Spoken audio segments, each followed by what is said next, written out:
You are Locked On Broncos POSTCAST, powered by Mile High Sports, part of Locked On Sports Denver, on the Locked On Podcast Network. Your team every day.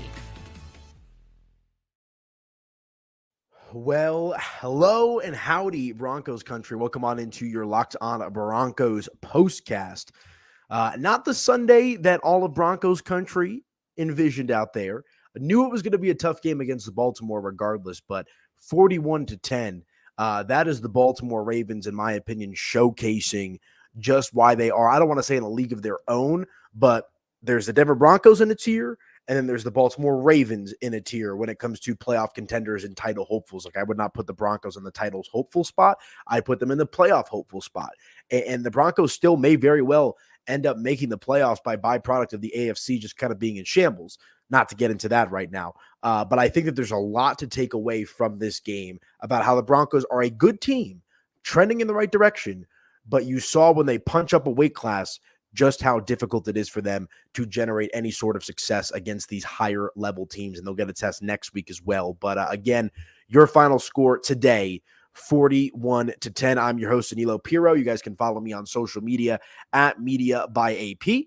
And do me a favor, like this video and subscribe. Really helps me out as we build up the channel. And that is your Locked On Sports Denver YouTube channel for any of you Broncos fans listening on the Locked On Broncos audio feed. Shout out to my guy Cody and Sarah. They do a great job. And this is, if your first time tuning in, I'm live after each and every Denver Broncos game throughout the course of the season for some instant reaction here on your Locked On Broncos postcast. So I appreciate you guys rocking with me. And today's episode of your Locked On Broncos postcast is brought to you by our friends over at FanDuel. You can start the season with a big return on FanDuel. New customers can place a $5 bet and you'll get started with $150 in bonus bets if you win your first $5 bet. Just visit FanDuel.com to get started. I am an active FanDuel user. I'll have some thoughts on FanDuel in a little bit when I do their ad read. But it was not a good day for me as well. I didn't have the Broncos, but a couple other things did not go my way. But that's the way the cookie crumbles. But let's talk a little Denver Broncos football here today. And it was the Lamar Jackson and Derrick Henry show, as those two players on top of Baltimore's defense, which is a pretty solid unit across the NFL, they just wreaked havoc on the Denver Broncos all throughout the day. I put it in the rundown for any of you that are watching on YouTube. We're going to talk about that Bo Nix touchdown pass, or reception, I guess, rather you should say, because while that was one of the only bright spots for the Broncos in this game today, it was also just one of the better plays I think we've seen in general throughout the course of this NFL season. So I want to make sure to give some shine to that. But let's just dive right into it, man. I mean, they had no answer, did the Denver Broncos today, for King Henry. 23 carries for 106 yards and 2 touchdowns with a long B and 20. I actually thought they did a good job of holding him in check out of the gate, like in the first quarter and as we got closer to halftime. But Derrick Henry just chewed this Broncos defense up and spit him out. And I think that's a bit of a humbling moment for this Broncos, not just the team in general, but in particular the defense, which has been a top 5 unit in the passing and rushing defensive categories. I think I saw the graphic today on the TV. They're like 3rd overall in the NFL, and they got humbled today. They got absolutely humbled. And I understand that Lamar Jackson, you know, is one of the most dynamic playmakers in the NFL. You know, you're talking about a 2-time MVP, one of the best, you know, one of the most prolific two-way type of quarterbacks that we see in the NFL, maybe the most successful two-way quarterback on a consistent basis, right? Because you had RG3 for a minute. Obviously, you had Michael Vick back in the day, but a guy that's won 2 MVPs. The one thing that's missing from Lamar Jackson's hardware is at least getting to a Super Bowl. He needs a ring as well, but he has not been able to get there. But we know during the regular season that when Lamar Jackson is healthy and he's got his offensive weapons around him, he is going to figure out a way to do incredible things. And the Broncos defense just had no answers for Lamar and Derrick Henry today. And I think, you know, Derrick Henry has just added such a layer of depth that Lamar Jackson hasn't previously had. You're talking about a power runner and Derrick Henry and your running back, which was causing fits all day. I mean, it's like you make first contact, the guy just kind of puts his head down and starts barreling forward for an extra yard or two. And then Lamar Jackson, you know, playing off of that with his own, you know, running ability, his own skill set with the legs, but then also with the ability to find open receivers and roll outside of the pocket today. I mean, Lamar was fantastic. Only threw back to pass 19 times in this game, but still managed to put up 280 yards of passing offense and 3 touchdowns for a quarterback rating of 158.3. I believe, only sacked 1 time today on 11 pressures was Lamar Jackson. So the Broncos defense, which has been ferocious, I'm not trying to, just say that there's this huge problem or anything like that, but as good as Nick Bonito and all these guys are, man, when you play a team like the Baltimore Ravens, the level of difficulty goes up times 3, it feels like. And, you give credit where credit is due. The Broncos have done a great job of playing who's on their schedule and winning games by grinding them out or blowing them out, like we saw against Carolina last week, like we saw against the Saints the week before. But it's just one of those situations where, the Broncos were just outclassed in a number of different facets throughout the course of the game here. Zay Flowers was on fire today, caught 2 of those Lamar Jackson touchdowns. He went 5 for $127, an average of 25.4 yards per reception, which is not an easy thing to do against this Broncos secondary. You still got Patrick Surtain back there. You still got Riley Moss. Like, Patrick Surtain to me is still one of, if not the best cornerback in the NFL. But they got torched today straight up. And I think a lot of that has to do with, I don't even want to say the inability to get pressure on the quarterback, because Lamar is just so shifty in the backfield that even when there is pressure, he finds a way to kind of get out of it, roll out of the pocket and find an open receiver on like a drag route or just a scramble drill. Defending Lamar Jackson is one of the toughest jobs in the NFL on a consistent basis. And look, he's not perfect. We saw them lose last week to the Cleveland Browns, right? So they're a vulnerable team. But I actually think Baltimore losing last week in the fashion in which they did to Jameis Winston and the Browns psychologically played a factor in the outcome of this game, because it's hard to keep this Ravens team down for too long. In Cleveland, you give them credit. Quarterback swap last week, playing within themselves, got to win. But what that did was a little bit of a gut punch to a Ravens team that's been pretty good throughout the course of this season. Baltimore improves to 5-3. They're now 2-1 at home. And I just think that added a little bit of extra focus and urgency, I think is the right word to kind of describe the Ravens today coming off that loss. And I don't want to say that the Broncos weren't prepared, but I think it was pretty eye-opening just how big of a skill gap there was. Maybe you guys don't agree. Drop some comments. Let me know how you guys are feeling. I think the Ravens are, a tier or 2 above where the Broncos are. That's not to take anything away from Denver. But again, it's just one of those situations where there's a team that's playoff hungry like Denver, and there's a team that's pretty much molded into the playoffs that expects to contend for a Super Bowl in the Baltimore Ravens. So, we also got to talk about Bo Nix. Of course, he had that sick touchdown reception, but this guy's got to have some help, man. He's got to have some help. I mean, Javonte Williams, another subpar game. The running game wasn't there. Cortland Sutton had a phenomenal game, almost had a second touchdown there in garbage time at the end of the game. But, outside of that, the receiving numbers are pitiful. Pretty embarrassing for the Denver Broncos, to be honest with you, going up against the Ravens or not. And look, they've done a good job of kind of masking some of their issues, have the Broncos on offense. But I thought you saw today against a team that they're going to have to beat if they do get to the playoffs, right? A team of that caliber, you would imagine. You just saw how many holes and flaws there are within this Denver Broncos offense. So we'll see how Sean Payton responds. We understand, like I said, that the skill positions have been a major point of a major talking point in regards to deficiencies from the Denver Broncos. But today, those deficiencies were glaring. And I saw some people on Twitter talking about how it felt like this game was maybe a little bit similar to the Miami Dolphins game last year, where they got, 72 or 73 points hung on them. I disagree with that. I don't think it was that bad. I mean, it was bad. Like, don't get me wrong. I'm not trying to sugarcoat it, but like last year, you saw the Dolphins chew the Broncos up, spit them out, and then like chew them up again. Today, you just saw a much better football team, a hungry, a dialed football team in the Baltimore Ravens take advantage of a team in the Denver Broncos that, quite frankly, may have been due for a little bit of a humbling. I know they lost that game to the Chargers a few weeks back, but they've had they've had a pretty soft schedule for the most part throughout the course of the season, and they got a little bit of a kick in the gut there, did the Denver Broncos.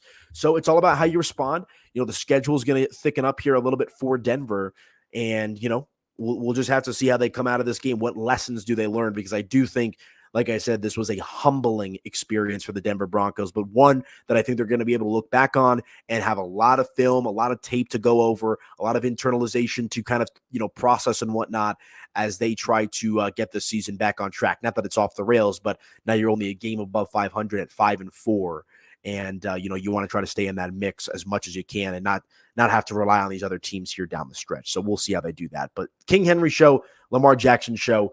Let's hit a quick break. When we come back, let's dive into the Denver Broncos offense as they really struggled to get it going. Only 10 points in this game, all of which came in the second quarter for the Denver Broncos. So we'll dissect what went wrong and the overall deficiencies on the Denver Broncos offense when we come back right here on your Locked On Broncos postcast. Stick with me, folks.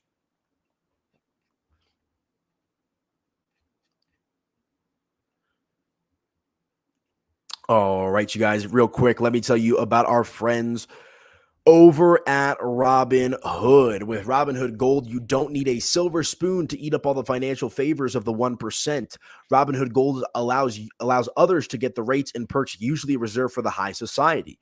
Now, the resourceful individual with Robinhood Gold can earn the very liberal rate of 4.5% APY on uninvested cash and be rewarded with a handsome 3% retirement boost on an IRA account.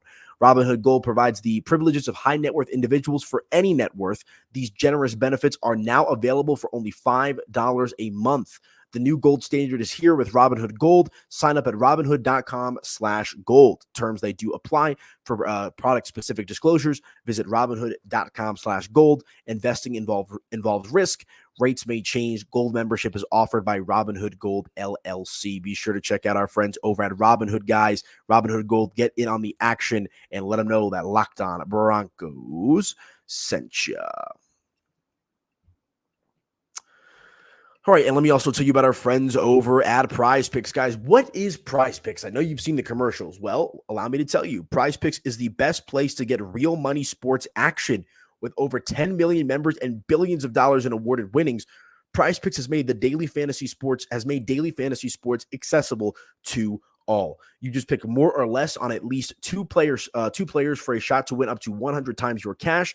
Run your game all season long at Prize Picks. And let me tell you about some of the awesome features, guys. Today, you can sign up and get $50 instantly when you play $5. You don't even need to win to receive the $50 bonus. It's guaranteed. You can now win up to 100 times your money on Prize Picks with as little as 4 correct picks. Plus, Prize Picks is the best way to get action on sports in over 30 states, including California, Florida, Georgia, and Texas. Prize Picks is the best place to get real money sports action. Join over 10 million users and sign up today. And Prize Picks also now offers Venmo for quick and easy deposits and withdrawals into your account throughout this sports season. Prize Picks also offers weekly promotions that can lead to big payouts like Taco Tuesday. Each Tuesday, Prize Picks discounts select player projections up to 25% to provide even more value on your lineups, guys. What are you waiting for? Be sure to check out our friends over at Prize Picks. Download the Prize Picks app today and use code LOCKEDONNFL to get $50 instantly after you play your first $5 lineup. Let me say that again. Download the app today and use code LOCKEDONNFL to get $50 instantly after you play your first $5 lineup. Prize Picks, run your game. Be sure to check out our friends over at Prize Picks and let them know that Locked On Broncos sent you.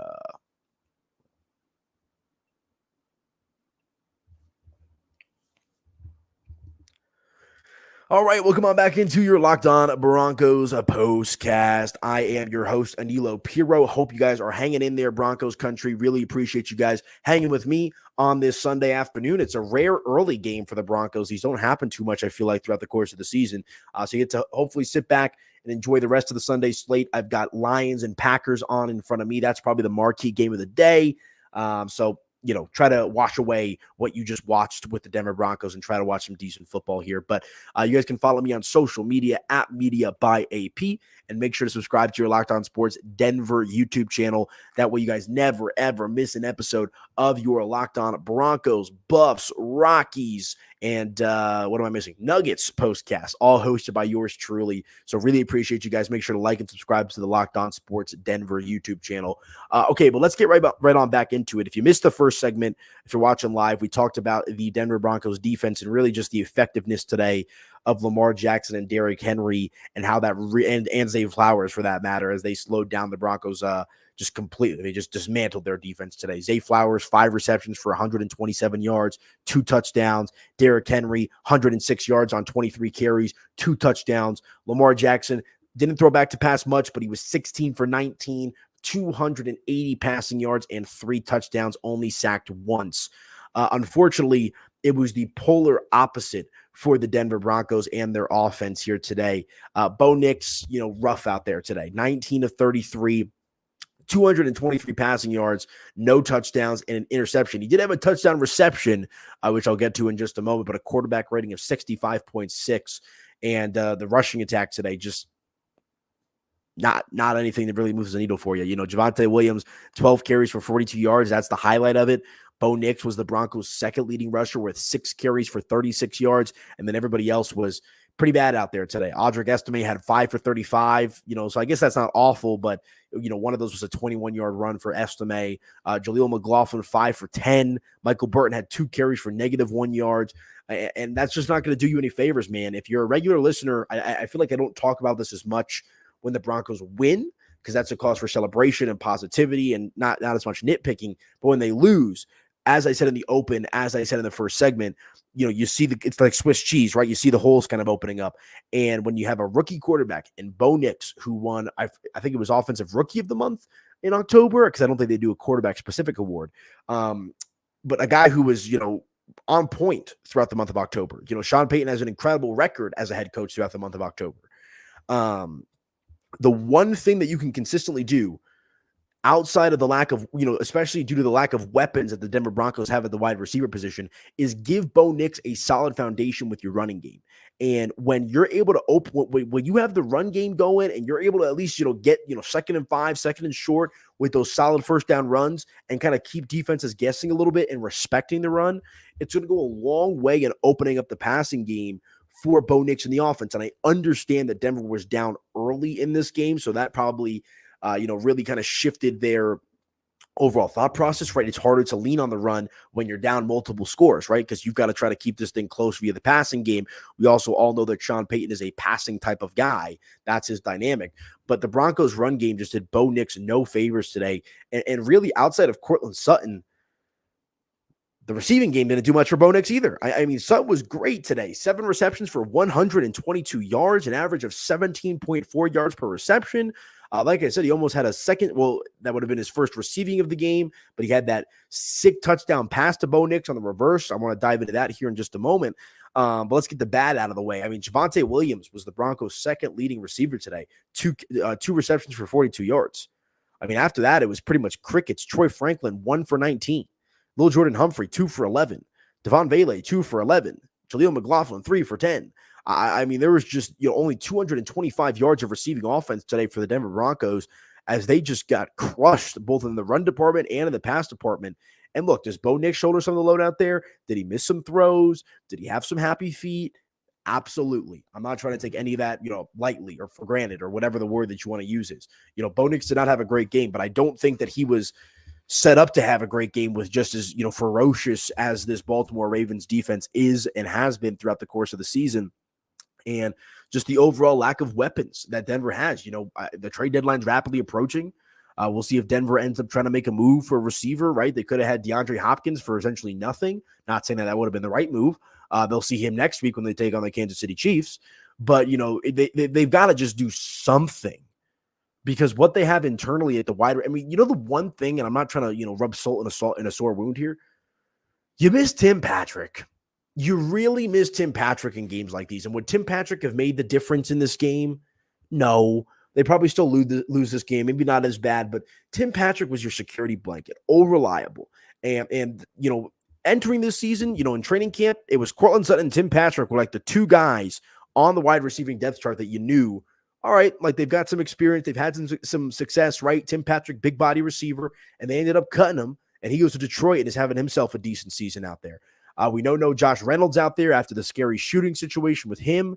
I don't feel like he's been overly effective even in the games that he's played, but you're still down a receiver in that front.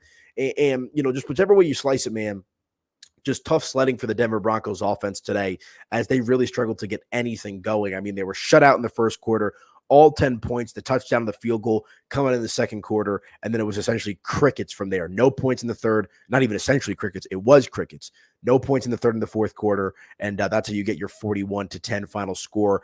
Baltimore, took a pretty sizable lead there in the halftime, 7 points in the first, 17 points in the second, 14 more points in the third after they got the ball to start the half, and then a mere field goal to kind of put the game on ice there in the fourth quarter. So a lot for the Denver Broncos to take away.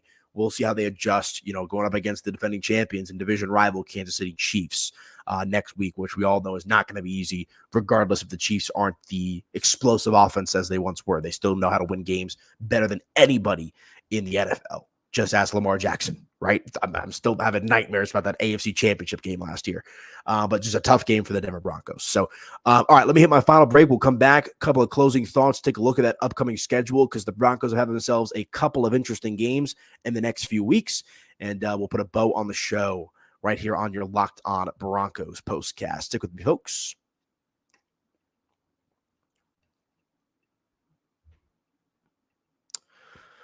All right, you guys, let me tell you about our friends over at Hillsdale College. Guys, time is our most precious commodity, so don't waste it scrolling through the same mind-numbing content for hours and hours. Guilty. How can you spend it wisely to improve yourself? History, economics, the great works of literature, the meaning of the U.S. Constitution. Did you study these things in school? Probably not, or even if you did, maybe it's time for a refresher. Time and technology have changed a lot of things, but they may have not changed basic fundamental truths about the world and our place in it. Our sponsor, Hillsdale College, is offering more than 40 free, that's right, free online courses, including Constitution 101, the meaning of history and the Constitution, Introduction to Free Market Economics, The Great Story, the Great American Story, A Land of Hope, The Rise and Fall of the Roman Republic, and brand new documentary-style courses on Marxism, socialism, and communism, if you're interested in that type of thing. Go right now to Hillsdale. All of Hillsdale's colleges are self-paced so that you can start whenever and tune in whenever. Plus, you can go deeper with readings, quizzes, discussions, or just enjoy the lectures. Go right now to hillsdale.edu/lockedon to enroll. There's no cost and it's easy to get started. That's hillsdale.edu/lockedon to register. Hillsdale.edu/lockedon. And if you're looking to get some education pumps, be sure to check out our friends over at Hillsdale College, guys, and let them know that Locked On Broncos sent you. And let me also real quick tell you about our friends over at FanDuel, guys. Get ready to tackle the NFL action with FanDuel, America's #1 sportsbook, because right now, new customers can bet $5 and get $150 in bonus bets if you win. The FanDuel Sportsbook app gives you everything you need to place live bets on the NFL all in one place. So when you get a hunch in the middle of the game, you can check out the latest stats, view live play-by-play, and so much more on the same page where you place your bets. Just visit FanDuel.com to join today. You'll get started with $150 in bonus bets if you win your first $5 bet. That's FanDuel.com. Never waste a hunch and make every moment more with FanDuel, an official sportsbook partner of the NFL. Be sure to check out our friends over at, that was the wrong lower third. Excuse me about that.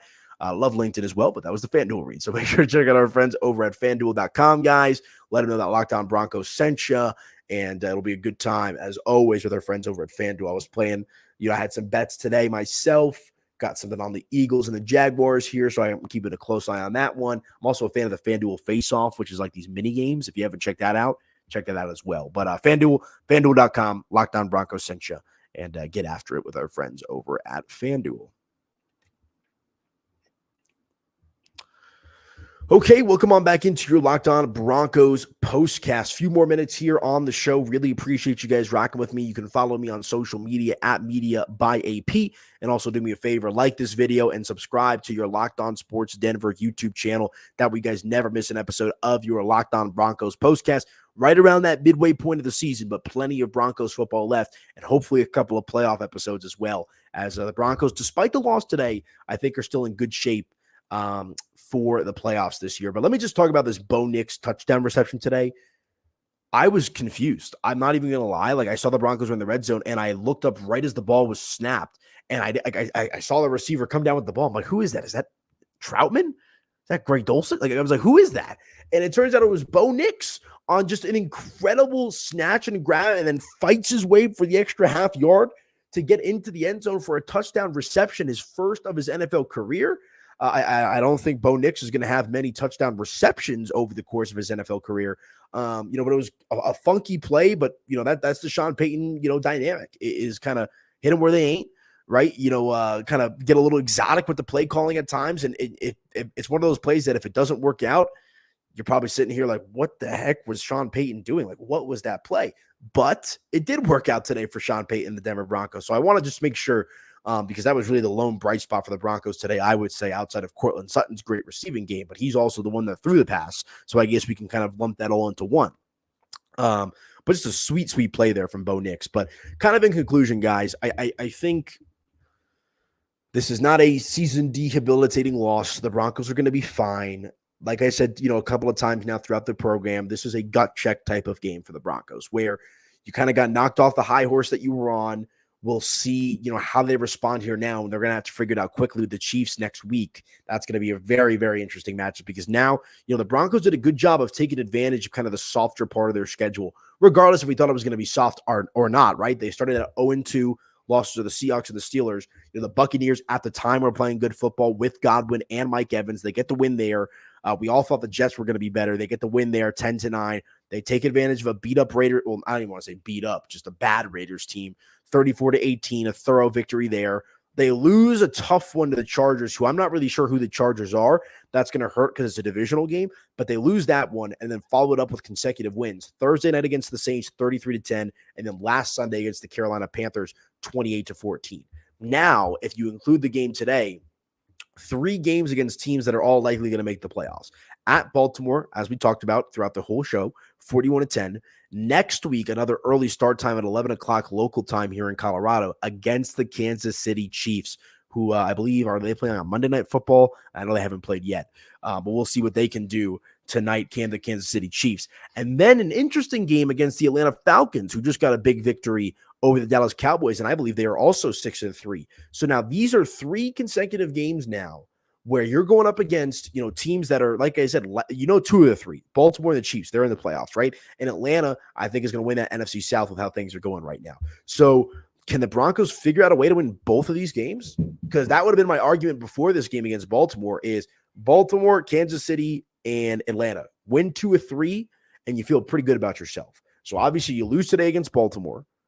How do you respond? You beat the Chiefs one time last year. You snapped that streak last year. Can you punch back and figure out a way to catch, Patrick Mahomes off guard and steal a win? Can you play in a type of way that Baltimore did today, focused and pissed off after coming off a loss? Do you have that bad taste in your mouth all throughout the week with practice? I'm very curious to see how the Broncos will play next week against a division rival on the road in Arrowhead against the Kansas City Chiefs. So again, Chiefs and Falcons back-to-back games, and then the schedule kind of softens up again at the Raiders, home versus the Browns, home versus the Colts. I think, you should definitely win all 3 of those, or, if you could lose a game, right? It's hard to win in the NFL, but like anything less than 2-3 is unacceptable for the Denver Broncos if they want to make the playoffs. If they win one of these next 2 and they split the Kansas City Chiefs and the Falcons, you'll live with it. But if they can take 2 of 3, I think it shows you the Broncos are figuring this thing out. I'm just not so sure they have the personnel in order to do so. I think the defense is one thing, right? Even though they got gashed today, I believe in Vance Joseph and Nick Bonito and Surtain and John Franklin Myers and Baron Browning and all those guys to figure it out. The question I have is on the offense. And that comes down to Sean Payton and what his ability to essentially turn water into wine with this Broncos receiving group, because there's not a lot of talent, a lot of one-dimensional type of play calling. Bo Nix is still a rookie, as impressive as I don't even want to say impressive. Bo Nix looked good, solid. 7.5, 8 out of 10, 8.5 out of 10 on some days, on some drives throughout the month of October. But, far from Jaden Daniels, who I know, Bo beat him in the rookie of the month type of voting or whatever it might be. Like, you watch Jaden Daniels, though, and you're like, okay, like, this guy's got all the makings. I think we're still trying to figure out what Bo Nix is going to be. He's got some of that happy feet, as Sean Payton alluded to earlier in the year, a little Ferris Bueller still in him. So I think Bo Nix is on the right track, but all the support that you can give Bo Nix with the receivers and the run game and the play calling is going to ultimately be what I think sets him and the Denver Broncos up for success the rest of the way this season. So we'll see what they can do. But in conclusion for today, guys, a disappointing game for the Denver Broncos as they lose to the Baltimore Ravens 41-10. Your final score, only all 10 points for Denver coming in the second quarter, shutout in 3 of the 4 quarters. Bo Nix struggled, but again, rushing game and receiving core were not on par today outside of Cortland Sutton, who had 7 receptions for 122 yards. And the Broncos defense had no answers for Lamar Jackson and Derrick Henry as they combined for 5 total touchdowns between the two of them. So that is going to do it for me, folks. Really appreciate you guys tuning in with me on this Sunday afternoon. If you want more Broncos content, I know Cody and Sayre have the Locked On Broncos show probably recording as we speak.